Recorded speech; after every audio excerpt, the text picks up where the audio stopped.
भागवत महापुराण की जय। कृष्ण कन्हैया लाल की जय। राधा रानी की जय। भगवान श्री कृष्ण के सभी भक्तों को राधे राधे, जय श्री कृष्ण।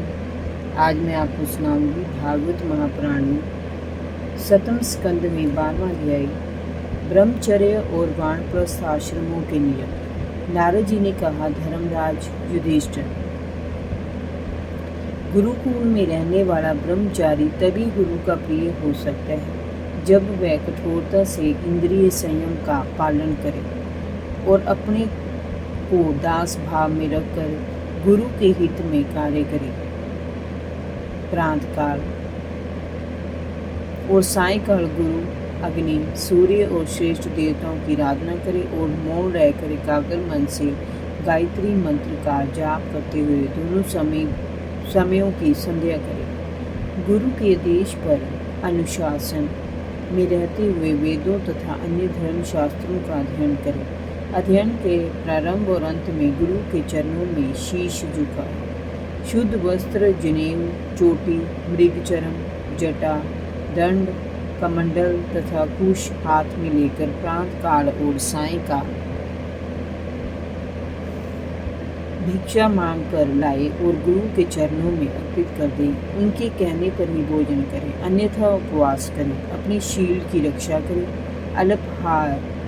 अल्पाहार लें और अपने कर्मों को चतुराई से पूरा करें। स्त्रियों के साथ आवश्यकता के अनुसार ही व्यवहार करें।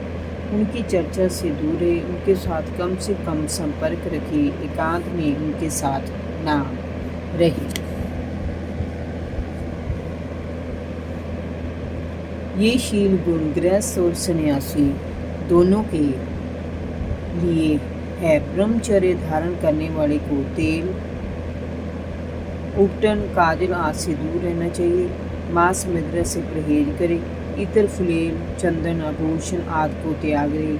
अपना अधिकांश समय गुरु सेवा और अध्ययन में ही लगाए।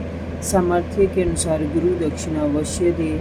अध्ययन समाप्ति पर उनकी आज्ञा से गृहस्थ आश्रम में प्रवेश करें। इस प्रकार आचरण करने वाला ब्रह्मचारी वानप्रस्थ, संन्यास और गृहस्थ आश्रम में रहते हुए परब्रह्म तत्व का अनुभव प्राप्त कर लेते हैं। वानप्रस्थ आश्रम में रहने वाले व्यक्ति को जोती हुई भूमि से उत्पन्न होने वाला अन्न नहीं खाना चाहिए। बिना जोते हुए खेत में यदि अकाल रूप से कोई अन्न उत्पन्न हो गया हो तो उसे भी नहीं खाना चाहिए। आग से पकाया हुआ या कच्चा अन्न भी नहीं खाना चाहिए। केवल सूर्य के ताप से पके हुए कंद, मूल, फल आदि का ही सेवन करना चाहिए। जंगल में अपने आप उत्पन्न हुए धान्य से नित्य नियम पूर्वक चरु में यज्ञ में आहुति देने के लिए पकाया हुआ अन्न और पुरोडाश मीन्स जौ, चावल आदि के आटे की टिक्कियाँ का हवन करें। जब नए अन्न, फल, फूल आदि मिलने लगे तब पहले एकत्र किए गए अन्न को त्याग दें। अग्निहोत्र की अग्नि की रक्षा के लिए घर, पर्णकुटी अथवा पहाड़ी गुफा का आश्रय लेना चाहिए। समय शीत, वायु, अग्नि, वर्षा और भीषण गर्मी आदि को सहन करना सीखें। सिर पर झटा धारण करें और केश, रोम, नख, दाढ़ी, मूछ ना कटवाए। शरीर और मन के मैल को अलग करे। कमंडल, मृगचर्म, दंड, वल्कल, वस्त्र और अग्निहोत्र की सामग्रियों को सदैव अपने पास रखे और स्वच्छ मन से प्रार्थना करें। वानप्रस्थ आश्रम के नियमों का पालन 1 वर्ष से 12 वर्ष तक अवश्य करना चाहिए। तपस्या से बुद्धि को विकृत न होने दें। वानप्रस्थी व्यक्ति का शरीर यदि रोगग्रस्त हो जाए अथवा बुढ़ापा शरीर को जर्जर और अशक्त कर दे और उसे अपने नियमों का पालन करने में कठिनाई अनुभव होने लगे तो उसे उपवास आदि व्रत करने चाहिए। उपवास से पूर्व आवाहन की गई अग्नियों को उसे अपनी आत्मा में लीन कर लेना चाहिए। मैं और मेरेपन का पूरी तरह परित्याग कर दे। मन को परमात्म भाव में लीन कर दे।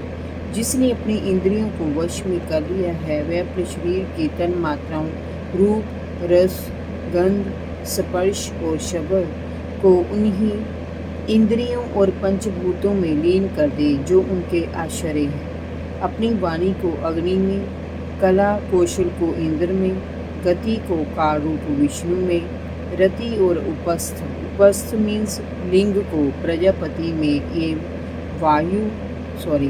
एम पायु और मलोत्सर्ग को उनके आश्रय के अनुसार मृत्यु में लीन कर दे। कानों से सुने जाने वाले शब्द को दिशाओं में, स्पर्श और त्वचा को वायु में, नेत्र और रस को ज्योति में, रस और सेंद्रिय को जल में, घ्राणेन्द्रिय एवं सूंघे जाने वाली गंध को पृथ्वी में लीन कर देना चाहिए। मन को मनोर्थों के साथ चंद्रमा में, बुद्धि को ब्रह्मा में, अहंकार और मोह को रुद्र में, चेतना सचित को जीव में और जीव को परब्रह्म में लीन कर दे। इसी प्रकार पृथ्वी को जल में, जल को अग्नि में, अग्नि को वायु में, वायु को आकाश में, आकाश को अहंकार में, अहंकार को महतत्व में, महतत्व को अव्यक्त में और अव्यक्त को अविनाशी परमात्मा में लय कर दे।